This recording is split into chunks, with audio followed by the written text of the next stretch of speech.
Magandang hapon po. Kakatapos lang po ng camping natin. At alam ko po sa mga nakasama po ng camping, lahat po tayo ay na-bless. Lahat po tayo ay naranasan natin ng pagkilos ng Diyos. Amen po. At ako po sa pong ito ay may gusto lang pong i-share po sa inyo kung paano po kumilos ang Diyos sa buhay ko nung camp. At alam ko po lahat tayo may paungusap po sa atin ng Diyos. Amen po. At gusto ko lang pong i-share po sa inyo at basahin yung topic natin ng camp. Ito po sa 1 Peter chapter 4 verse 18 to 19. Sabi niya po dito, tulad ng nasasaad sa kasulatan, kung ang matuwid ay halos hindi maligtas, ano kaya ang kahinatnan ng mga makasalanan at di kumikilala sa Diyos? Kaya't pati ang mga nagbabata ng hirap ngayon, sa kalooban ng Diyos ay dapat magtiwala sa may kapal na laging tapat sa kanyang mga pangako. Itinalagan nila sa kanya ang kanilang sarili sa pamamagitan ng paggawa ng mabuti. So lahat po tayo ay nakapakinig ng camp ng mensahe ng Panginoon. Meron po dito sa atin na hindi nakapag-camp pero nakapanood po ng live ng camp. At alam ko po lahat po tayo ay hindi pwede na hindi po tayo kakausapin ng Diyos. Lahat po tayo ay kinausap ng Panginoon at ang buhay po ng tao sa Panginoon ay napaka-importante. Amen po. Mahalaga pa pumuhay natin sa Diyos kasi kaya nga po nagawang ibigay ng Diyos ang si Jesus para ang tao ay magkaroon ng kaligtasan. Ngayon ang sabi po dito, kung isang tao po ay hindi namumuhay ng matuwid at hindi kumikilala sa Panginoon ay magkakaroon siya ng kapahamakan na naghihintay po sa Kanya. Kaya nga po tayo binibigyan tayo ng Diyos ng babala, binibigyan niya tayo ng paalala para magkaroon ng buhay natin ng kasiguruhan na meron po tayong kaligtasan. At ang kaligtasan po ay nakadepende po sa pagsunod po natin sa Panginoon. Kasi lahat po tayo ay kaya nating sumunod sa Diyos. Pero ang tanong po sa atin dito, kalooban po ba ng Diyos sa atin kung nasan man po tayo ngayon? Amen po. Kasi ang kalooban po ng Panginoon ay dapat nandun tayo sa katuwiran ng Diyos, nandun tayo sa pangingailam ng Panginoon. Hindi pwede na hindi po nakikialam ang Diyos sa mga desisyon, sa mga plano natin po sa buhay. Mahirap po magplano, mahirap po magdesisyon kung tayo lamang po ang magbibigay ng plano sa buhay po natin. Dapat lagi po natin kasama ang plano po ng Panginoon. Amen po, di ba sabi ng Biblia, ang plano po ng Diyos ay nakakabuti para po sa ating mga Kristiyano. Amen po. At anong gusto ko lang pong ibahagi po sa inyo, experience ko po ng camping. Alam niyo po, itong camping, hindi ko alam kung susunod po ba ako or pupunta ako ng on time doon sa camp kasi inaalala ko po yung anak ko at yung asawa ko po. Ngayon nag-usap po kami ng misis ko. Sabi ko kailangan ko ng camping. Nakakalungkot man po kasi hindi ko kasama sila na magka-camp at yun naman po ay reason ko rin po dahil walang mag-aasikaso sa anak ko. Ngayon sabi ko sa asawa ko na manood ka ng camp. Kahit na hindi ka makasama ng camping, importante makapanood ka, makasagap ka ng mensahe ng Panginoon, ng anointing kasi ito po ay kailangan po natin. Alam niyo po, dumating po ako ng camping, on time ako nung camp, nandun ako nung camp at alam niyo po, na-excite yung heart ko, nagkakaroon yung desire yung puso ko na alam ko may gagawin ng Diyos sa camp. At alam niyo po, mga ilan po sa atin dito ay halos nag-expect ng pagkilos ng Panginoon. Ayaw mo na hindi ka makapag-camp, ayaw mo na hindi ka makasama ng camping kasi sa bawat camping po ay iba-iba ang pagkilos po ng Panginoon. Amen po. At alam niyo po, ang nakakagaan ng pakiramdam na mapuspos ka, maranasan mo ang pagkilos ng Diyos sa buhay mo. At ito po ay nagbibigay po sa atin ng lakas, nag-recharge tayo para makapagpatuloy po tayo sa buhay natin ito. Iba't iba ang mensahe ng Panginoon during camping, sa unang araw, pangalawang araw, pangatlong araw, hanggang sa matapos po ang camp. At alam niyo po, sa bawat araw ng camping, hindi pwede na hindi mangusap ang Diyos. Laging mayroong pangusap ang Diyos kasi kapag ang tao po ay nauhaw sa Panginoon, kapag ang tao po ay gusto na makiusap, na kausapin siya ng Diyos, hindi po magbibigay ang Diyos ng wala kang pag-asa na kausapin ako, hindi ako makikipag-usap. So hindi po, kasi Diyos po ay naghahanap ng mga taong uhaw sa Kanya. Naghahanap ang Diyos sa mga tao na magbibigay sa Kanya ng time para makinig ng mensahe Niya. At alam niyo po, sobrang nakaka-bless po ng camp. Amen po sa mga napag-camping po. Yes po, may mga nakapag-camp during sa live, wala po dun sa mismong campsite. Alam ko po, naranasan natin ang pagkilos ng Diyos. Pero iba pa rin kapag nandun ka sa camp. Amen? Mararamdaman mo yung saya, mararamdaman mo yung galak, at mas mararamdaman mo yung lapit ng presensya ng Panginoon sa buhay ng bawat isa po sa atin. At alam niyo po, nung camping, ang pinakang nagrema po sa akin, sinabi ni Pastor Boy, ang ganda nung sinabi niya, ang pinakamasaya nangyari sa buhay ko ay yung buksan ko yung mga mata ko, yung mga mata ng puso ko, at makita ko kung gaano tayo kamahal ng Diyos. Amen po. Mga kapatid, lahat tayo nagkukulang sa Panginoon. Lahat tayo ay nagkakamali sa Panginoon. Pero alam niyo po, dahil nandun sa pag-ibig ng Diyos, natatakpan yung mga kasalanan natin, lahat ng pagkukulang natin. Hindi nakita ng Diyos yung kamalian ng tao, kundi ang gusto ng Diyos iparating po sa atin na kahit ano man na mangyari, anak kita, mahal kita, at kailangan ko na mas mahalin mo rin ako. Alam niyo po mga kapatid, sa buhay natin, gusto ng Diyos may paramdam din natin sa Kanya kung gaano natin siya kamahal. Dahilan dun sa pagsunod natin sa Panginoon. Kasi si Jesus po ay ipinakita niya sa atin kung gaano niya kamahal tayo. Amen po, hindi na sinabi na mahal niya tayo, kundi ipinakita niya sa atin kung gaano niya tayo kamahal. Sa kabila ng ating pagkukulang sa Diyos, sa kabila ng ating karumihan, kasalanan sa Panginoon, ipinaramdam pa rin sa atin ng Diyos kung gaano niya tayo kamahal. Alam ko po, lahat tayo ay marami tayong kakulangan sa Panginoon, pero hindi niya tinignan yung pagkukulang natin, kundi ipinaramdam pa rin sa atin ng Diyos na mahalaga ka, anak kita, mahal kita, at hindi magbabago yung pagmamahal ko sa iyo. Amen po. Kaya alam niyo po, nung camping, sobrang nakaka-bless lang kasi lahat tayo dumarating yung time napapagod ka, nangihina ka physically, spiritually, sa ministry mo, sa pamilya mo, dumarating yung time ng pagsubok sa buhay ng tao, sa mga anak ng Diyos. Pero buti na lang meron tayong Panginoong Jesus na nagbibigay sa atin ng lakas para ma-restore tayo, para gumaling tayo sa lahat ng physical na sakit na nararamdaman natin, na nararanasan po natin.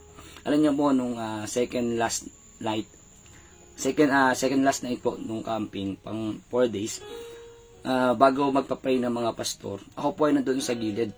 Sa gilid po ako kasi gusto ko parang, alam niyo po yung gusto mo na mas maramdaman pa ang Diyos. Alam niyo po, nandun po ako sa gilid at nagpe-pray ako. At ang sabi ni Pastor Boy nun, sige, magtangs kayo. Alam niyo po, wala na akong pakialam po sa paligid ko. Hindi ko na pinapansin kung ano man yung nakita nila sa akin. Kahit nandun ako, nasa gilid ako, nagpe-pray ako. Alam niyo po, habang tatangs ako, ang lumalabas sa tangs ko is pagpapala, pabor ng Diyos. Alam niyo po, umiyak nun sa Panginoon. Kasi sabi ko, Lord, alam ko, ikaw ang aking Diyos. Hindi ka magkukulang, ikaw ang aking Diyos na alam kong susuporta sa lahat na aking kailangan. Alam niyo po, pray ako. At sobra kong nararamdaman yung presensya ng Panginoon habang nagtatangs ako dun sa gilid. Ang gaan sa pakiramdam na nawawala yung bigat na nararamdaman mo, yung bigat na nararanasan mo. Nagiging magaan lang kasi pinapagaan ng Diyos.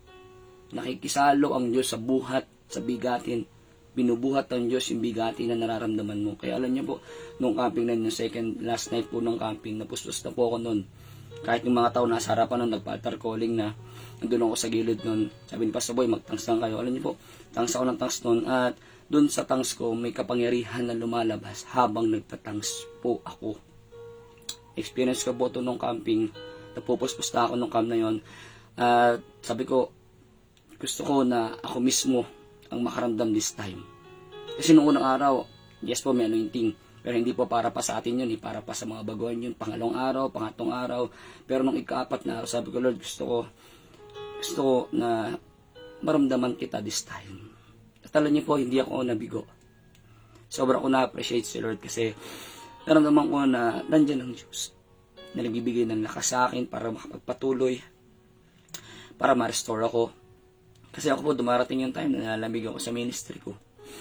Pero kaya nga andyan ang camping para mas ma-experience mo pa, para mas makita mo pa yung halaga ng buhay na meron po tayo dito sa mundo. Amen po. Kaya nga po, sa bawat camping, huwag natin sasayangin na hindi tayo makapag-camp. Kasi sa bawat camping, iba-iba ang pakilos ng Diyos. Sa bawat camping, iba-iba ang ginagawa ng Diyos. At alam niyo po, isa yung naririnig kong boses habang nagpe-pray ako. Ang Diyos po ay gagawa ng himala sa buhay natin. Trust in the Lord. Magtiwala lang tayo sa Panginoon. Gagawa ang Diyos ng himala sa buhay po natin. Ang Diyos po ay makapangyarihan. Ang Diyos po ay makagawa ng isang bagay na imposible sa tao pero posible sa Diyos. At nung last night po, sobrang isa para sa kung mas ma-experience mo nun, yung pinasulat po tayo sa papel ni Pastor Boy. lahat ng nilalaman ng puso ko, nilagay ko doon. At habang sinusulat ko yun, nararamdaman ko yung peace heart ko. Nararamdaman ko na one day mangyayari yun. Habang sinusulat ko yun, hindi ko maiwasan na pumatay yung luha ko. Hindi ko maiwasan. Sabi ko, Lord, alam ko, itong prayer ko to, itong desire ko to, mangyayari to. Hindi pa man sa ngayon, pero alam ko, darating yung time na ito po ay darating sa buhay ko. Tinaas ko yun sa Panginoon. Sabi ko, Lord, hindi masasayang yung pagkapagal natin sa ministry. Hindi masasayang yung paglilingkod natin sa Panginoon. Sabi nga po ng Biblia sa Hebrews 6:10, makatarungan ng Diyos. Hindi niya kakalimutan lahat ng ginawa mong paglilingkod na may pagmamahal sa gawain ng Panginoon. Makatarungan po ang Diyos. At alam niyo po, sobrang nakaka-bless po ang camping. Kahit mainit yung panahon, kahit mainit yung lugar, ang mahalaga nun ay maramdaman mo na ang Diyos po ay nararanasan po natin. Amen po. At yung mga pinag-aralan sa Divided Seminar, nakaka-bless lang din po. Kasi yun yung part na paglilingkod na mas mahal mo na ang Diyos kaysa sa sarili mo. Mas mahal mo na ang Diyos kaysa sa pangarap mo. Mas mahal mo na ang Diyos kaysa sa sarili mong kagustuhan. Handa kang mamatay, biling kang mamatay para lang kay Jesus. Dapat ganun tayo eh. Kasi ang buhay natin, di naman talaga sa atin ito. Bigay lang ng Diyos sa atin to. Kaya habang nabubuhay tayo, ibagamit natin sa Panginoon. Habang nabubuhay tayo, isurrender natin sa Diyos. Kasi wala tayong magagawa. Lahat ng tao sa mundo ay walang magagawa kung hiwalay ka sa Panginoon. Dapat mas malapit at mas malapit pa tayo sa Diyos. Sa tulad niyo po nung last night, habang nagpupuri tayo, yung saya-saya natin. Kung nakakalimutan mo yung mga problema mo eh. Yung mga pinagdadaanan mo, yung saya mo lang, hindi lang puro iyak sa Panginoon, kundi nandun yung tears of you, yung saya mo, napupuri sa Panginoon. Nung kanta, sabi niya, masaya ang maglingkod sa Panginoon. Kaya ako, sobrang nagpapasalamat ako dahil yung pagpili ko sa paglilingkod, yung pagpili ko sa Diyos, alam ko hindi ako nagkamali. Hindi ako nagkamali na pinili ko si Jesus. Hindi ako nagkamali ng pagpili. Marami man dinaanan, dumating yung time na natumba, bubagsak. And salamat. Kasi may Diyos tayo na hindi tayo sinukuan sa mga panahon na minsan ayaw na natin, nanghihina tayo, nalamig tayo sa ministry. Na minsan titignan natin parang wala nangyayari. Hindi. Tiwala tayo sa Panginoon. Alam natin na may mangyayari. May nangyayari sa ministry natin, sa paglilingkod natin. And one day, darating yung time na makita ng pamilya mo na ang halaga ng paglilingkod mo ay hindi mababayaran ng kahit ano. Hindi mababayaran. Isang malaking part sa atin na may pagbalaki natin yung pagsunod natin sa Panginoon.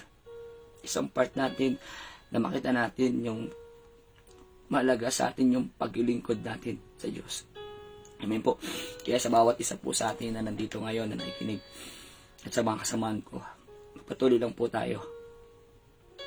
Ako nga po ay nabibless kasi mayroon akong isang kaibigan na nakita ko na bumalik sa Panginoon.